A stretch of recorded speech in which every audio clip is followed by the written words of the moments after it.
ታችሁ ደስተኛ መሆን ከብዷችሁ ከሆነ በእርግጠኝነት ከዚች የቁርአን አያ መፍትሄያችሁን ታገኛላችሁ። አላሁ ሱብሓነሁ ወተዓላ በሱረቱ ጣሃ 131ኛው አንቀጽ ላይ ለሰው ልጆች የደስታቸው ቁልፍ በቃ መፍትሄ በተለይ አሁን ላይ ላለው ችግር መፍትሄ የሆነች አንቀጽ አለችው። እቺን የቁርአን አንቀጽ ከማየታችን በፊት አንድ ምሳሌ ልስጣችሁ። የሆነች ሴት አለችና በቃ በትዳሯ በጣም ደስተኛ ናት። ባሏን እንደ ንጉስ ነው የምትቆጥረው። ልጆቿን ዓለም ላይ ያሉ ውድ ሀብቶች አድርጋ ነው የምታስባቸው። ቤቷ ለሷ ቤተ መንግስቷ ነው እና የሆነ ጊዜ ጓደኛዋን ልትጠይቃት ጓደኛዋ ቤት ሄዳለች እና ጓደኛዋ ጋር ስትሄድ በወሬያቸው መሀል እኔና ባለቤቴ እኮ ለመዝናናት ውጭ ሀገር ልንሄድ ነው ትላታለች ጓደኛዋ ማለት ነው። በነገራችን ላይ አንቺ ለመዝናናት ከሀገር ከወጣሽ ስንት ጊዜሽ ነው ትላታለች። ከዛ ያቺ ምስኪንም 2 ዓመት ምናምን ትላታለች። ምን 2 ዓመት ሙሉ ከሀገር ሳትወጪ? እኔና ባለቤቴ እኮ በየ3 ወሩ ነው ለመዝናናት ከሀገር የምንወጣው ትላታለች። በቃ እቺ ልጅ ቤቷ ትመለሳለች። ባሏ ራሱ የቀድሙ ባሏ ነው። ቤቷ ራሱ የቀድሙ ቤቷ ነው። ልጆቿም ራሳቸው ናቸው። ግን የቀድም ቤተ መንግስት ሲመስላት የነበረው ቤቷ የእስር ቤት ግድግዳ ሆኖ ይታያታል። እነዛ ወርቅ የነበሩ ልጆቿ እንደሆነ እሷን ወጥረው የያዟት ችግሮች ሆነው ይታያታል። ያ ባሏ ያ ተወደው የነበረው ባሏ በቃ ለሷ ስሜት ምንም አይጨነቅ መጥፎ ሰው ሆኖ ይታያታል። ምንም ነገር አልተፈጠረም። ሰዎቹ የቀድሞቹ ሰዎች ናቸው። እሷም የቀድሟ እሷ ናት።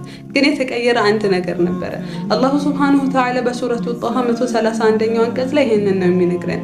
ወላ ተሙደና ዐይነይከ ኢላ ማ መተዕና ቢሂ አዝዋጀን ሚንሁም ዘህረተል ሐያቲ ዱንያ ሊነፍቲነሁም ፊህ ወሪዝቁ ረቢከ ኸይሩን ወአብቃ። አይኖችህንም ከነሱ ከሰዎች እንፈትናቸው ብለን በቅርቢቷ ህይወት ጌጦች ወዳጣቀምናቸው ሰዎች አይንህን አትዘርጋ። ጌታህ ሪዝቅ የጌታህ ሲሳይ በጣም ሰፊ ነውና ይላል።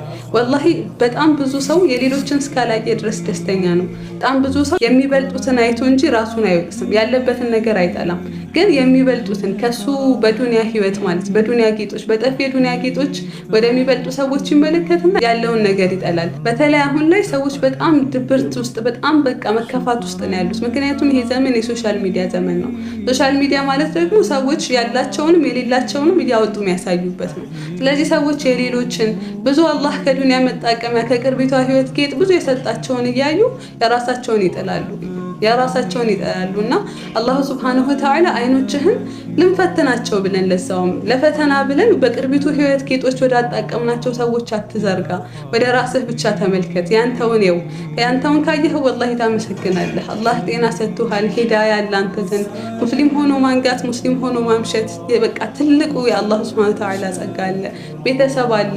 ይሄ ሁሉ አለ። በጣም ብዙ ሌሎችም ያልተከፈለባቸው ጸጋዎች አሉ። ግን ከቅርቢቱ ህይወት አላህ ወዳጣቀማቸው ሰዎች በጣም አብዝቶ ማየት፣ በዱንያ ወደሚበልጡን ሰዎች በጣም አብዝቶ ማየት ደስታን የሚገለው እሱ ነው። በተለይ በዚህ ዘመን በጣም ብዙ ሰውን ድብርት ውስጥ የከተተው እሱ ነው እና አላሁ ሱብሓነሁ ወተዓላ እቺን የችግራችን መፍትሄ የደስታችን ቁልፍ የሆነችን የቁርአን አንቀጽ በመጽሐፍ ውስጥ አስቀምጦልናልና ወላ ተሙደና ዐይነይክ አይንህን ወደ እነሱ አትዘርጋ፣ ወደ ራስህ ተመልከት እና ብዙ ሰው ነው በዚህ ችግር ውስጥ እያለፈ ያለው እና ይሄን ቪዲዮ በደንብ ሼር፣ ኮፒ ሊንክ አድርጉት።